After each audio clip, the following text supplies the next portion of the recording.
Bonjour les belles âmes, j'espère que vous allez bien aujourd'hui. Donc ce matin, avec la pleine lune qui arrive dans une journée ou deux, j'avais envie de vous parler de ces énergies et pourquoi je ne fais plus de rituel de pleine lune. Donc d'abord, pour en arriver à ceci, je vais d'abord vous expliquer un petit peu ma conception de la descente de l'âme, d'après ma nouvelle vision, d'après ce que je perçois. Donc, c'est encore une fois une vidéo qui va sûrement venir bouleverser quelques croyances. Alors, si déjà ça vous bouleverse de savoir ce que je vais entendre, ce que je vais dire sur les énergies de la Lune, alors passez tout de suite la vidéo. Il n'y a aucune obligation à écouter ce que j'ai à dire si ça ne vibre pas avec vous. Et si vous êtes curieux, eh bien, on y va. Donc, la descente de l'âme. L'âme, on sait tous, on le dit tous, elle provient de la source, de Dieu, de l'univers, appelez-le comme vous voulez. La source, on peut le voir comme un soleil inversé, avec un point noir au centre, qui est un trou noir finalement. Puis, regarde, je vais vous montrer un petit dessin très brièvement. Là, je fais beaucoup de schémas, mais ce schéma-là, il va être parfait pour vous illustrer là, brièvement ce que c'est l'âme. Donc, la source, comme je vous dis, un petit soleil inversé. Donc, ici, le plan divin que je l'ai appelé, c'est un plan où ce que tout est non manifesté. Donc, la source, c'est vraiment un état de non-manifestation. Puis, à un certain moment, bien, disons, il y a un Big Bang qui se produit. Pouf, il y a une conscience qui émerge de la source. Il y a une conscience qui émerge, puis ça devient alors, bien, c'est la source manifestée. C'est la source individualisée. Mais la source, lorsqu'elle est manifestée, elle ne peut plus rester dans ce plan divin-là, qui est non manifesté. Alors, elle quitte ce plan pour aller dans un autre plan, qu'on va appeler le plan céleste. Donc, pour ceux qui sont curieux d'en apprendre plus à ce sujet et que des choses qui résonnent en eux et qui veulent aller plus loin, bien, le plan céleste est souvent appelé plan supramental ou plan de la supraconscience. Mais je sais que c'est un mot qui fait peur à beaucoup de gens dans la spiritualité et moi-même, au début, je trouvais ça très froid et ça ne résonne pas vraiment avec moi. Donc, et les mots ont tellement pas d'importance. C'est vraiment l'essence en arrière des mots qui est importante. Donc, elle descend dans le plan céleste. Et à ce moment-là, il y a une première séparation. Cette première séparation-là, ça se fait vraiment dans la conscience. Il y a une séparation, mais elle reste unifiée. Elle reste... la séparation, c'est de l'âme et de l'esprit. Et puis, ça fonctionne en parfaite harmonie, en parfaite complémentarité. Il n'y a pas de dualité. On est vraiment dans l'objectivité du cœur ici. Hein? L'amour de la source, c'est l'objectivité, c'est le respect envers tout ce qui est, parce qu'on comprend que tout est régi selon des mécanismes, selon les lois divines. Hein? C'est beaucoup le quantique ici, c'est l'électricité. C'est qu'on arrive ici dans ce plan qui est régi par le soleil. On dit qu'on est un être solaire lorsqu'on est ici. Puis, la séparation de l'esprit et de l'âme, mais c'est comme le yin et le yang. On peut dire que l'âme est le yin et que l'esprit est le yang. Alors ici, c'est vraiment l'énergie du feu. Comme je vous dis, c'est une énergie électrique. Alors c'est pour ça que lors de notre initiation solaire, ça nous fait mal dans le corps. L'initiation solaire, ça se vit vraiment dans le corps. C'est vraiment comme notre corps qui s'adapte à recevoir cette lumière-là, à se reconnecter à notre soleil intérieur qu'on a perdu. On dit que c'est un soleil parce que finalement, c'est le monde inversé. Alors ici, il y a une inversion en changement de plan. Alors, le soleil inversé ici devient un soleil. Alors, pour quelque raison que ce soit, encore une fois, puis ça, je ne sais pas la raison parce que c'est pas encore quelque chose que j'ai vu et que j'ai perçu, mais on dit que l'âme, que la conscience a voulu vivre une expérience de séparation. Donc, elle a été envoyée sous un autre plan. Il y en a plein de plans, hein? Tout se vit simultanément. Il n'y a pas de hiérarchie, c'est pour ça que moi, je préfère le faire horizontal, que beaucoup de gens le font comme ça, mais il n'y a pas de hiérarchie. Alors, la conscience descend de plan et elle va dans le plan astral. Donc, elle quitte le monde du feu, elle quitte le monde de la non-dualité pour vraiment aller dans un monde très polarisé. Peut-être que c'est le fait qu'elle s'est séparée elle-même qui fait qu'après ça, tout dans ce monde-là est séparé. Mais ça, je dis ça comme étant mon ressenti. Mais il se trouve que le plan astral est construit sur la dualité. Donc, c'est régi par la Lune et son magnétisme, sur les polarisations. Donc, l'âme, à ce niveau-là, elle a perdu toute communication avec son esprit. Elle a perdu l'intelligence de son esprit. Elle a perdu son équilibre. La Lune, c'est l'émotivité, c'est les mémoires. Alors, l'âme porte en elle des mémoires du monde astral et des pôles dans lesquels elle va osciller constamment.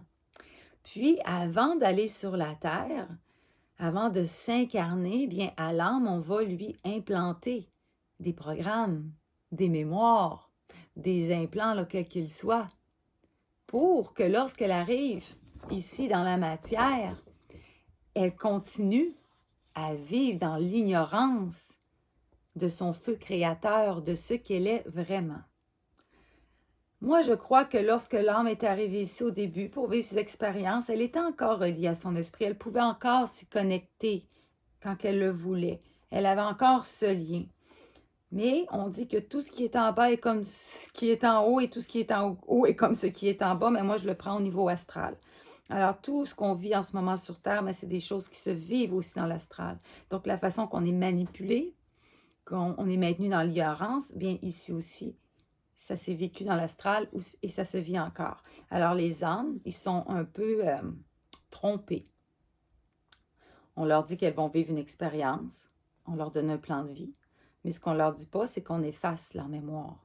C'est ce qu'on la coupe de l'esprit. C'est qu'on lui fait revivre dans un cycle de réincarnation continuellement, le même cycle, avec toujours de nouvelles mémoires, toujours de même programmation. Quel est l'intérêt de nous maintenir dans ce cycle-là? Bien, il suit le monde astral pour une raison quelconque, il s'est coupé du reste du monde. Et c'est maintenant, ça a été pris en contrôle, disons, par des entités qui ne sont pas très bienveillantes. Et eux, ils se nourrissent des pertes d'énergie, des diffractions d'énergie que nous, sur Terre, nous faisons en étant dans la polarité, en vivant nos émotions, en ayant des pensées néfastes contre nous-mêmes, en étant... C'est pour ça qu'en ce moment sur la Terre, on essaie de nous diviser par tous les moyens et de nous faire peur. Parce que la peur va causer vraiment des pertes d'énergie dont vont venir se nourrir ici. Quand je parle d'âme, quand je parle d'entité, c'est des âmes non réincarnées qui sont ici en attente de leur réincarnation. Il y a aussi les guides, il y a aussi les anges, les archanges, les maîtres ascensionnés. Alors oui, ça risque de briser peut-être quelques illusions et croyances ébranlées, parce que quand on parle du monde astral, on parle de nos guides, on parle de bienveillance. Mais tout ce qui est pris dans le monde astral a pour but de nous maintenir dans l'involution, à nous faire répéter le même cycle et à nous maintenir dans l'ignorance. Ceux qui sont ici ont consenti. On parle d'un consentement parce qu'on a toujours un libre arbitre. Les lois divines nous disent qu'on a toujours un libre arbitre. Alors, on a consenti ici à notre descente. On a consenti à ces programmes. Puis ici, encore une fois, on consent à plein de choses. Souvent inconsciemment, quelquefois à notre insu. Alors, c'est une illusion, le libre arbitre. Mais lorsqu'on prend vraiment conscience de tout ceci, nous pouvons reprendre notre droit au libre arbitre, ôter notre consentement, et ce qui nous permet alors d'établir un rapport de force, si on veut, avec le monde astral pour enlever ces programmations-là et s'en sortir. Je n'irai pas dans ce sujet parce que je suis en train de faire un atelier vraiment sur la déprogrammation. J'ai vraiment établi un énoncé de non-consentement que j'ai testé, que je suis en train d'intégrer, et je vous le dis que ça fait presque des miracles. J'en suis encore toute quasiment bouleversée d'être arrivée à comprendre ceci pour pouvoir me libérer là, de choses, de programmes qui me maintenaient dans une polarité dont je ne voulais plus du tout, dans une dualité qui ne me plaît plus, que je ne veux plus consentir. Alors, lorsque nous faisons des rituels à la lune, par exemple, lorsque nous nous honorons la lune, les guides, tout ceci, bien, on consent d'une certaine façon à la mécanique astrale. Puis tout ceci nous maintient dans les polarités qui nous coupent encore plus. Tant qu'on va vivre dans cette dualité-là, on ne pourra pas aller rejoindre notre soleil. C'est vraiment en sortant de la dualité, en prenant conscience de tous ces programmes et des pièges du monde astral qu'on peut tranquillement lever le voile et aller retrouver le soleil à l'intérieur de nous. Hein, parce que tout ça vit à l'intérieur de nous. Ce Big Bang-là, il est à l'intérieur de nous. Nous sommes créateurs, nous sommes destructeurs. Nous sommes la création et nous sommes le créateur. Et important, nous sommes le reflet de la source. Nous sommes un soleil, nous sommes un être solaire. Nous ne sommes pas des êtres lunaires. Alors, tout ce qui est en bas là, du plan astral et sur la Terre est une illusion. Vous voyez l'illusion maintenant, beaucoup d'entre vous qui me suivez, vous voyez l'illusion dans laquelle on vit sur la Terre et comment c'est bien ficelé, comment on a été manipulé tellement longtemps et on a tous été pris là-dedans, ou presque. Tu sais, moi, j'y ai cru pendant 40 ans à tout ça. Puis aujourd'hui, je me dis, mais voyons, c'était une évidence. Pourquoi je ne voyais pas? Alors, c'est un peu la même chose quand on a notre réveil, si on veut, de la supraconscience, c'est qu'on voit tellement tous les pièges de la matrice, qui est un reflet de ce qui se passe sur Terre, et on se dit, mais pourquoi je n'ai pas vu ça? Ça me paraît tellement d'une évidence. Mais pour avoir cette vision-là, bien, il faut avoir vraiment de plus en plus fait notre propre chemin avec notre feu intérieur. Et je vous en parle parce que je sais qu'il y a énormément de gens, beaucoup plus qu'on pense, qui sont en train de marcher ce chemin sans en avoir conscience, vers une reconnexion ici. C'est ce que j'ai fait moi-même, sans le chercher et sans vraiment en avoir conscience, parce qu'on est en train vraiment d'avoir les corps qui nous préparent à cette connexion. Parce que si ça se faisait d'un coup, si le voile était levé d'un coup, eh bien, on en mourrait. Parce que notre corps, il n'est pas capable de recevoir toutes ces lumières-là. Alors, c'est pour ça qu'on dit aujourd'hui, on est en train de transformer notre corps en carbone, en cristallin, on a mal dans le corps, il y a tout plein de choses qui se passent, notre ADN change. Bien, c'est dû à cette reconnexion-là. C'est l'initiation solaire qu'on appelle. C'est très difficile physiquement, mais c'est ce qui nous permet de reprendre notre liberté et de finir les cycles de réincarnation. Parce que quand ici, ça va être terminé, les gens qui vont s'être connectés à leur être solaire, bien, ils deviennent des êtres solaires. Alors, ils vont aller directement ici. Ils vont arrêter d'errer ici parce qu'ils ne consentent plus. Puis ils vont, comme je vous dis, l'intelligence et la vitesse. Alors, ils vont acquérir la vitesse pour passer ici directement. Et revenir ici, s'unifier avec son intelligence, son savoir, et finalement revenir d'où ce qu'on vient. Hein? Quand on voit le soleil, il y en a beaucoup qui voient un soleil. Ils se demandent c'est quoi ce soleil-là. Bien, c'est pas le soleil qu'on voit ici. Ici, c'est toute une fausse lumière avec un faux Dieu, qui gérit vraiment pour nous maintenir dans l'ignorance. Et ça nous cache du vrai soleil. Mais le vrai soleil, c'est vous, c'est en vous. Et nous sommes tous le reflet de la source. Alors, il n'y a aucune hiérarchie. Et c'est pour ça que quand on se connecte au guide, des fois, j'entends des canalisations qui nous parlent comme des enfants. Ce n'est pas des vrais êtres ici. Des fois, les entités prennent d'autres formes, puis on n'est pas des enfants, on est au même niveau. On a autant à apprendre aux guides qu'eux ont à apprendre à nous. Alors, je vous dirais que les seuls êtres qu'on peut vraiment se relier de façon bienveillante, ce sont ceux qui sont ici, hein? Les êtres de lumière qui sont des êtres solaires et non des gens du monde astral. Alors, c'est pour ça que je vous dis qu'honorer la lune, bien, c'est adhérer un petit peu à tout ceci. Et quand on va faire notre rituel, bien, on va activer des mémoires en nous. On va activer, il va y avoir l'émotivité souvent. Alors, ça va nous faire diffracter. Ça nous va causer des pertes d'énergie. Puis, on va se mettre à nourrir tout ceci, à nous maintenir, encore une fois, dans tout ceci. Alors, maintenant, moi, ce que je fais, c'est vraiment j'aime ça, l'énergie de la Lune. Hein? On vit quand même sur Terre, on vit dans ces dualités-là, dans cette polarité-là. Mais ce que je fais quand je fais mon rituel de pleine Lune, j'appelle le soleil, j'appelle mon esprit et mon feu sacré. Et ces deux forces contraires, qu'est-ce que ça fait? Bien, ça fait un point zéro. On redevient au milieu.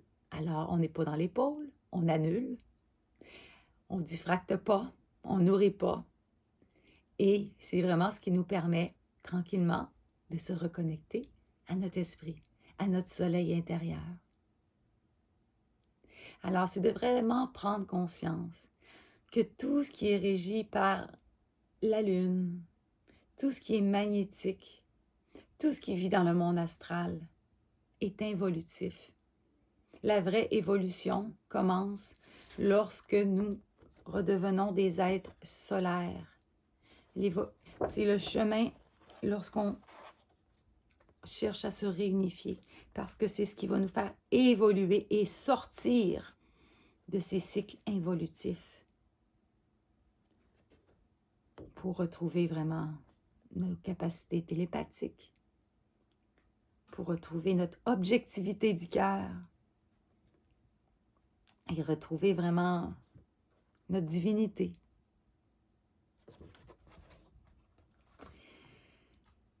Alors voilà ce que j'avais envie de vous dire un petit peu ce matin par rapport à la descente de l'âme et aux pleines lunes, aux énergies du monde astral.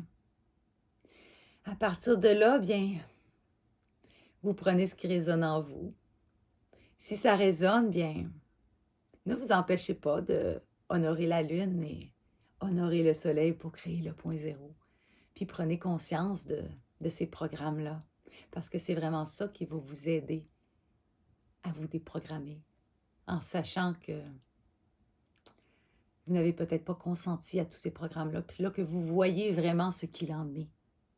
Et vous avez le droit de reprendre votre libre arbitre et de décider que ces programmes sont caducs ou qu'ils ont été implantés de façon inconsciente ou mensongère. Et les lois divines disent que tout libre arbitre doit être respecté. Mais ici, nous sommes dans une illusion de libre arbitre. Autant que sur Terre, nous sommes dans une illusion de liberté. Alors, voilà les belles âmes. Je vous laisse là-dessus aujourd'hui.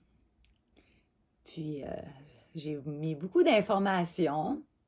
Et comme je vous dis, je suis en train de préparer des ateliers, d'écrire des articles. Je vais avoir un blog qui vont résumer les vidéos. Puis, je vais aller de plus en plus en profondeur dans tout ce que je vous parle. Il y a beaucoup de choses que j'intègre. Je continue à me promener, à découvrir ces mondes, ces autres plans. Alors moi, comme je vous dis, je vous parle de ce que je vois, de ce que j'expérimente. Le reste, c'est des croyances. Alors quand c'est des croyances, quand c'est des choses que je ne sais pas, je vous le dis. Puis à partir de là, ce qui est une vérité pour moi, ce qui est un savoir, bien, je sais que ça reste à moi. Mais je vous le partage pour allumer des choses en vous, pour vous aider à forger votre propre vérité, comme je vous dis souvent. Alors, je vous embrasse, belles âmes, et bonne pleine lune!